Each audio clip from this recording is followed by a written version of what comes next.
there, my name is Sarah Yael. Welcome back to my channel. In today's video, I want to talk about the top 10 shows I watched while in quarantine, because my quarantine period basically is over now. I'm going back to college and living on campus again in just a little over a week at this point, and that feels crazy.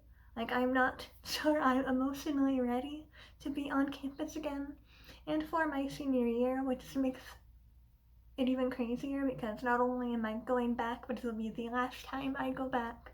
But I am really excited. We're just a couple random things to get out of the way before I actually dive into the list of the top 10 shows I watched in quarantine. Yes, obviously, as you can see, if you don't follow me on Instagram, which you absolutely should, I will leave my Instagram handle in the description below, but you may not have seen yet that I got a haircut and dyed my hair as well.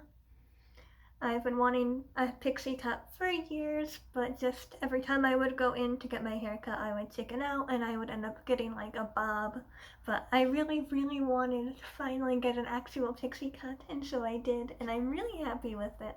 And also, if you're wondering about a change in filming location, my grandparents are currently visiting and they're renting like this really nice Airbnb type place, and as soon as I saw this bedroom, I was just in love because of just how well lit it is and perfect for filming. So like the entire time they've been here, I've been like wanting to film a video here.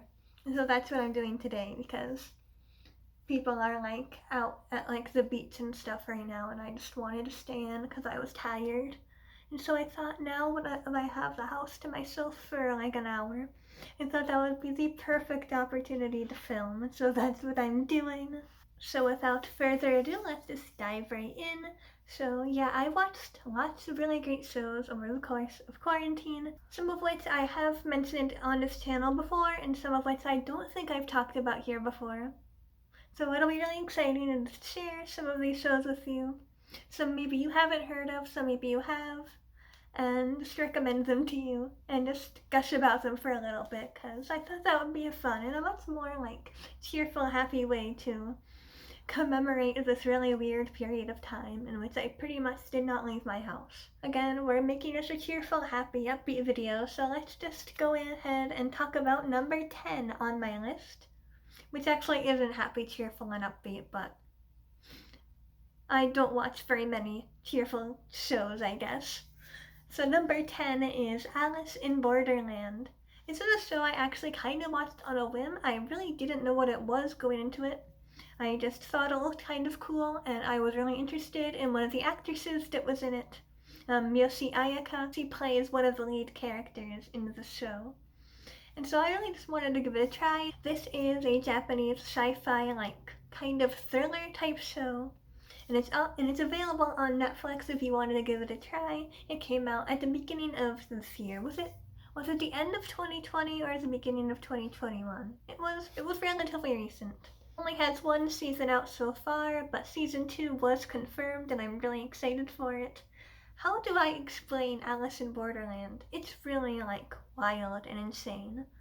It's like these 3 guys who are like really good friends. The main character is kind of reclusive. He doesn't have a job. He doesn't really do anything with his life besides, stay home and play video games, and his parents are all very disappointed in him. And one day he and his friends are just, wandering around Tokyo, just having a good old time, and then all of a sudden, all of the people disappear.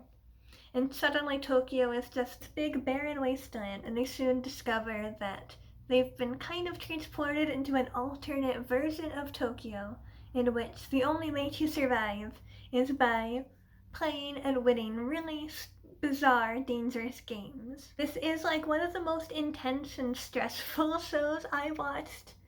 I was like really on edge for like almost the entire series, honestly. Like I had to like marathon through it in like a couple of days basically, because I just could not take my eyes off the screen. It was just so much was going on. So many really fantastic characters. Like I feel like characters are like the starring like best part of the show, which I always appreciate. Characters are my favorite part of pretty much any media. So I really appreciated how really well developed and interesting all of the characters in Alice in Borderland are, and like their individual relationships was really fun to watch, but also hard to watch at times. I'm also just really into shows about games, particularly people who are really, really good at games. Like there are moments in the show where like there's 15 seconds left on the timer, and all of a sudden a character has a eureka moment and they realize exactly what they have to do in order to beat the game in those 15 seconds, and like starts monologuing and explaining what they're doing, and it's just like, it's very ridiculous, but you know, in a fun way. Number 9 is Shiki. This is an older horror anime that I'd wanted to watch for years, but like just never got around to it. But last summer, I think it was, I decided to just give it a go because I was curious. I was most interested in it because it is a vampire anime, and I'm very picky when it comes to vampire media. Like, so few of it is actually good, and I'm very, very hypercritical of vampire media. But I was really optimistic going into Shiki, and honestly wasn't disappointed. Like, it's not a perfect series by any means, and I could nitpick it for days because, again, I'm very nitpicky when it comes to vampires. But it was really entertaining, like more than I expected. But also unexpectedly, it was really scary and really upsetting. Like, a very successful horror anime in my opinion. And I also think that horror anime are also difficult to do well. Like you have to really go hard yet also be subtle, and I think Shiki balances those two things really well. It's very subtle and also really intense at the same time. So it's the kind of show where I feel like I can't give you a synopsis, I can't explain it to you because I think it's the kind of show that is best to go into not really knowing much. Like the plot twists and just like the way the information is presented to the viewer is fantastic. The pacing is my favorite part. Like the pacing and the perspective. Pacing and perspective are like the two key elements that make Shiki perfect. And also, yeah, it was really scary. Like most of my like TV watching time is late at night, and so it's like in the evening and later at night. And so watching certain episodes of Shiki late at night was maybe not the best idea, unless you're into that kind of thing. But I was like really anxious a couple times, like going to bed at night after watching this show. But I definitely recommend it. It was honestly a lot of fun. I will warn that it is a bit slower paced, like pacing wise, like it starts off really slow, almost agonizingly so. But then once a certain reveal happens, it's really fast paced, and it's just great. I liked it a lot. Number 8 is Crash Landing on You. I've been wanting to get into K-dramas for so long now, and I just struggle to find ones that like really hold my interest. Especially because most K-drama episodes are really long, so like my attention span is not great. But Crash Landing on You was so much fun. It's about a woman who is like the heir to a huge company. She's like the CEO of her own really major company, but also the heir to her father's even bigger company. And so like she's very rich, very wealthy and famous, and has her whole life put together. Then one day, one of her products that's currently being tested out is paragliding gear, and she decides, why not live a little and try it out herself? So she goes paragliding wearing her brand's gear, and things seem great. She's having a lovely time, and then all of a sudden, a tornado hits, and when she wakes up from the aftermath of the tornado, she finds herself in North Korea. This show is just kind of ridiculous, yet also really heartwarming, and honestly kind of stressful at times, but just really entertaining. I honestly thought the romance in this was fantastic. Like, I genuinely enjoyed the romance element of the story, but also appreciated that the romance is like a major aspect of the plot, of course, as it is in most K-dramas. There is so much stuff going on, so much plot and intrigue, and also my favorite aspect of it is the really wholesome friendships. Like there is such a lovely found family element to the show that really just makes it all the more enjoyable and entertaining. I love all of these characters so much and I want all of the love and happiness in the world for them. Also, the soundtrack of Crash Landing on You is also beautiful. Every song on the soundtrack, honestly, is fantastic, but I am personally a little biased towards IU's song that she did for the soundtrack. But all the music in the show is fantastic, because I feel like most K-dramas have amazing soundtracks, because Korean music is just really good. Number 7 is Shadow and Bone. I've been so excited for this show ever since it was first announced. And in anticipation for it, I actually went and read the whole Gristleverse trilogy because I had actually only read the first one a couple years back. I never read the whole trilogy. So I wanted to kind of catch myself up, refresh my memory on some things. And I really loved reading the trilogy. Like, I don't know why some people say that it's bad. Like, honestly, it's a genuinely solid trilogy. Maybe my opinions will change after more seasons have come out, but I honestly kind of liked the books a little bit better. Which does not mean that the show was bad by any means. It was really fun. I really enjoyed the way that kind of blended the stories of Shadow and Bone with the Six of Crows duology. That was really cool. That was a really fun element. I really loved seeing all of these well-loved characters like brought to life on screen. That was really fun. Milo was a very, very great element. I love goats, and so it was really fun to see the characters hanging out with the goat. That was very delightful. Yeah, I definitely recommend watching Shadow and Bone, but I also really recommend reading the books if you haven't already. The show is fantastic and definitely worth to watch for anyone regardless. Like, if you just like fantasy television, I definitely recommend you give it a try, but give the books a try too. I don't know, I really like the books. And now I really want to finally reread Six of Crows and then finally read Crooked Kingdom and then the Nikolai books. Like, I'm just really into the Gristleverse right now. It's such a beautifully imagined world to escape into once in a while. Number 6 is The Promised Neverland, specifically only Season 1. Season 2 isn't real. Season 2 didn't happen. The Promised Neverland tragically only got a first season and never continued. But honestly, even just imagining a perfect world in which The Promised Neverland is just a single, self-contained season, and the second season didn't happen at all because it didn't. It's such a solidly told story. Like, it is. Again, it's one of those shows where I feel like I can't tell you what it's about because I feel like you have to go into it not knowing. I unfortunately went into it knowing what the twist was, and while I don't think that ruined my experience, I feel like watching it without knowing would be such a great experience. So if you've never heard of The Promised Neverland, I would recommend just giving it a try. Like, I will warn, it is technically a horror anime. Like, it's not, I would say it's more suspense than horror. There's not a lot of like graphic, really scary things, but it's definitely super suspenseful and intense. So if you're cool with that, I would definitely give it a go. It takes place in an orphanage where a bunch of adorable children live together and they're taken care of by this really lovely woman who they call their mother, and it's just a really wholesome good time.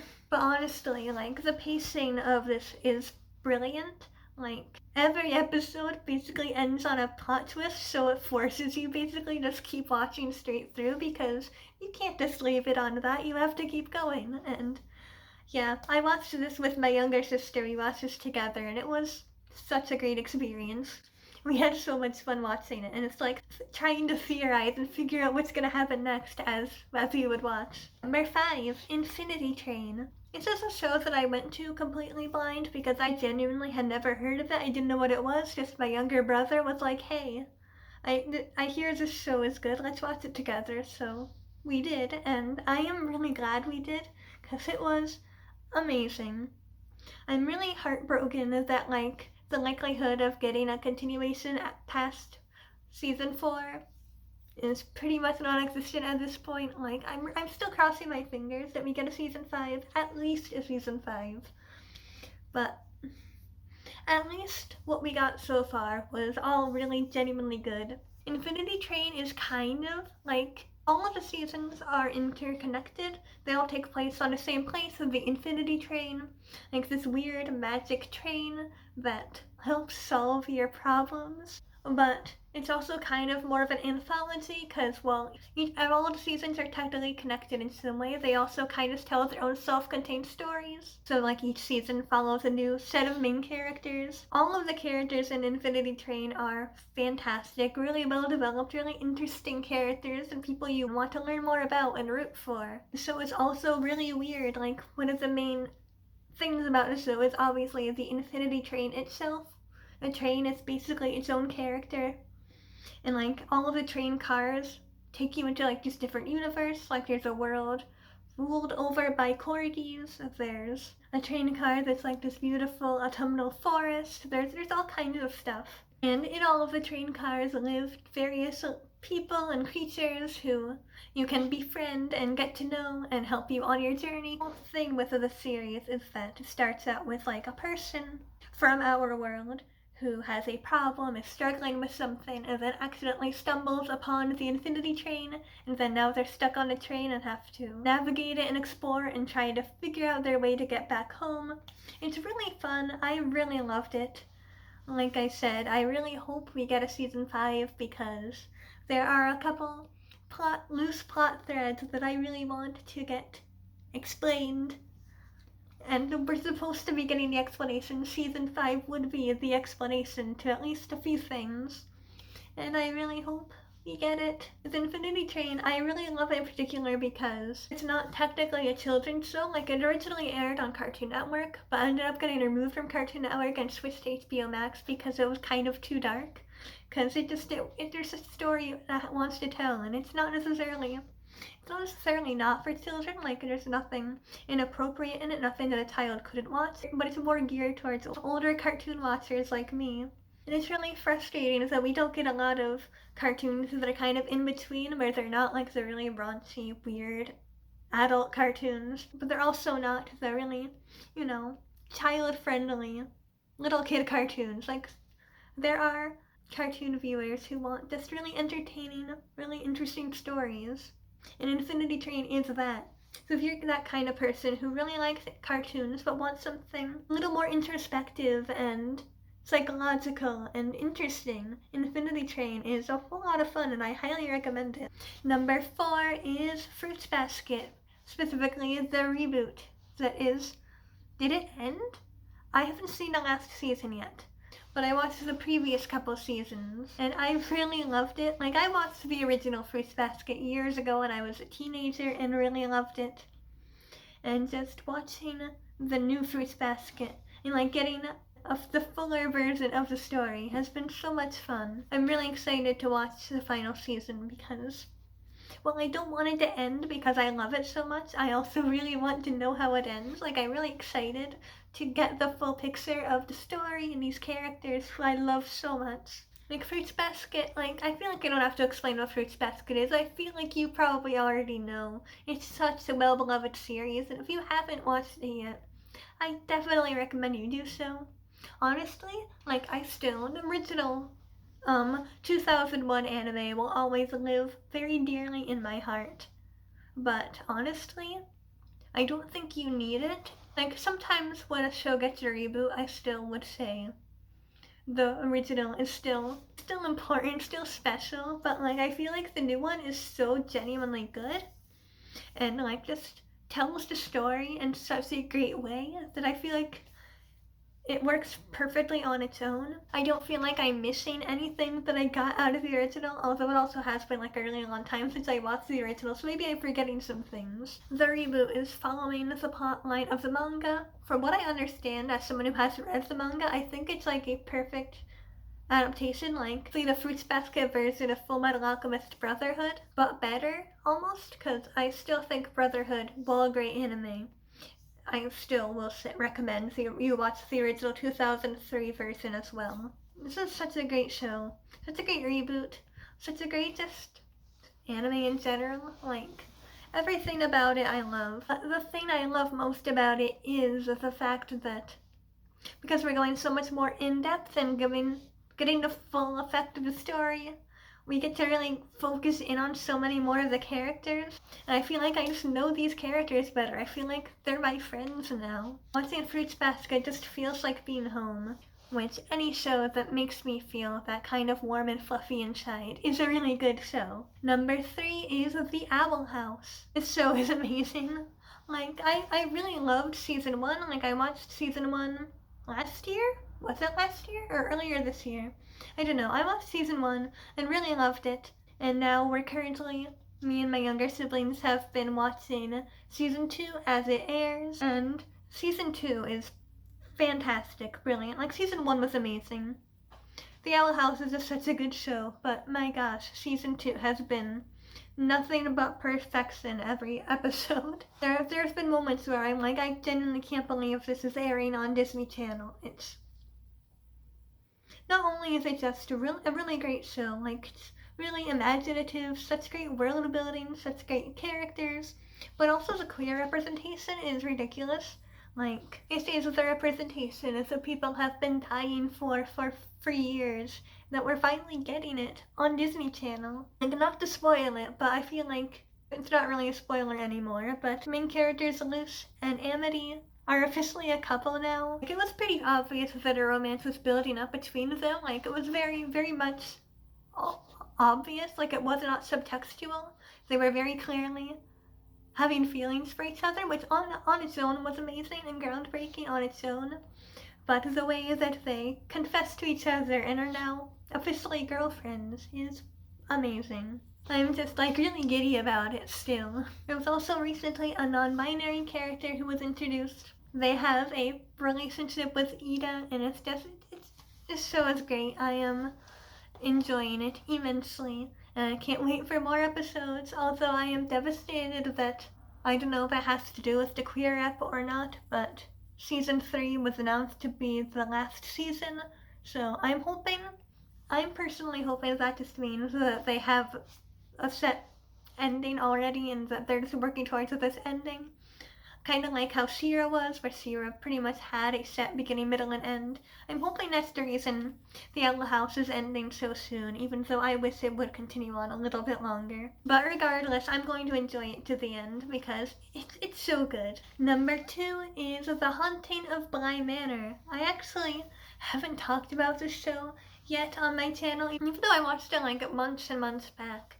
I just kind of like needed to let it sit with me for a little while, and I felt like I wasn't ready to talk about it yet. But yeah, I loved this show so much. Like, I know a lot of people are like, yeah, Bly Manor was okay, but like Haunting of Hill House was better. But I'm the opposite. Like, honestly, and for me, Bly Manor was a billion times better than Haunting of Hill House, and I liked Haunting of Hill House, but just I love this show so much, but I feel like it's too hard for me to talk about because as much as I loved it, also like was agonizingly painful to watch. Like, I was so like soul crushed by it. Like, I got to the point where I would watch an episode and stop and take a break and then go back and watch another episode and be like, oh, and then stop and take a break, and then the last episode was like so much. Like, it's just so beautiful. Like, gothic is kind of just my favorite genre. Like, I love anything. If it's classified as gothic, then I'm intrigued already because I love gothic novels. I love like the classic gothic novels. Like, I actually read The Turn of the Screw, the novel that Bly Manor was based on, like a couple years ago in a gothic literature course, and really loved it.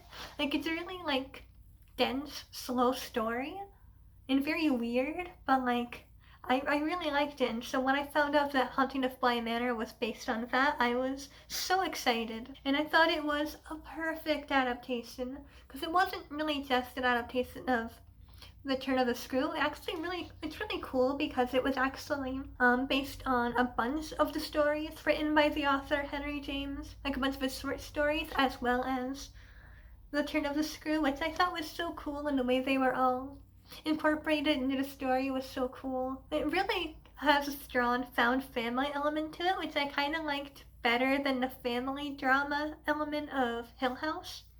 I'm not as into family dramas, so that actually was the part of Hill House that I was a little less into. But I loved all of the relationships between the characters in Bly Manor. I feel like the reason so many people don't like The Haunting of Bly Manor and don't get it is because they're not understanding what it is. Haunting of Bly Manor isn't really gothic horror. Like, Haunting of Hill House was definitely gothic horror, but Haunting of Bly Manor is more a gothic romance. Also, I feel like I can't talk about it. It's hard to explain because so much of the parts that really ruined my life and made it my favorite show are spoilers, obviously. It's just, please watch it. Please give it a try. I feel like so many people aren't watching it, right? Even though obviously that's not true. People can watch and enjoy things or dislike things if they want to. But I loved The Haunting of Bly Manor so much, but I feel like I don't know if I could watch it again. Like, I've considered rewatching it because I kind of want to force my mom to watch it because she still hasn't made it past the first 2 episodes. And so I'm like, part of me wants to force her to watch it with me, but also I don't know if I want to rewatch it. I don't feel like I'm ready to still after all of these months. Like, it was a lot, okay, but it was so good. Like, just gothic excellence. Like, it's like the epitome of what I love in gothic as a genre. I consider it practically a perfect show, honestly. And then number one, my favorite show that I watched in quarantine was Higurashi. Also, the sequel show, Higurashi Go, which is currently airing and I'm still actively watching and enjoying. So I originally watched Higurashi, years and years ago. So when I was a teenager, I watched the first season of Higurashi. And so I loved it. I really liked it back when I first watched it. I even did a cosplay of Rena, which I still actively wear and will probably actually wear this year when I go to a local con. Because, hey, Higurashi's relevant again, so I might as well break out my Rena cosplay once more. I love this series. It's fascinating. I love stories that you can really just spend hours and hours and days and years just analyzing to death because that's fun for me. I love a show that's just really weird and makes you think while you're watching it. And that's just what Higurashi is. It's horror, but it's also not, which I think is interesting. That I feel like when people talk about Higurashi, or when people just think about Higurashi, they mostly, the images that evoke in their head will be, the really graphic, gory moments, and, the way characters die, and that kind of stuff. But, there's so much more going on in Higurashi that it's just so fascinating to me. The characters, and, the psychology of them, and what goes on with them. And the story structure in Higurashi is fascinating. I'm obsessed with the story arc structures, the question arcs and answer arcs, and the way things are explained and information is presented to the viewer. I love so much. I've been slowly, I haven't recently, but I've been trying to go through and read through the visual novels, videos of it on YouTube. The anime is amazing, but it's only a small portion of the full story that you get in the original games, and I want to know everything. And Higurashi Go, the sequel, not the reboot, is amazing. A lot of people hate it. A lot of people think it's a mistake and ruining the series, but I am having the most fun watching it. Higurashi Go feels like a fan fiction I would have written. So take that what you will. Maybe it's not perfect. I'll admit there are elements to maybe it's not perfect, but it feels like it was tailored specifically for me to enjoy, and I am definitely really deeply enjoying it. So those were some of my favorite shows I watched this year in quarantine. I would really love to hear your thoughts on any of these shows if you watched them as well. I would love to gush about them in the comment section with you. Also, please recommend me some of your favorite shows you watched in quarantine. Like, even though I'm going back to college and my quarantine is kind of over, like, obviously I'm still gonna keep watching shows. Please recommend me some of your favorites that you've watched recently that you think I would love as well. But I do hope you enjoyed this video. If you did, please leave a like and subscribe for more content, and I will see you guys in my next video. Bye bye!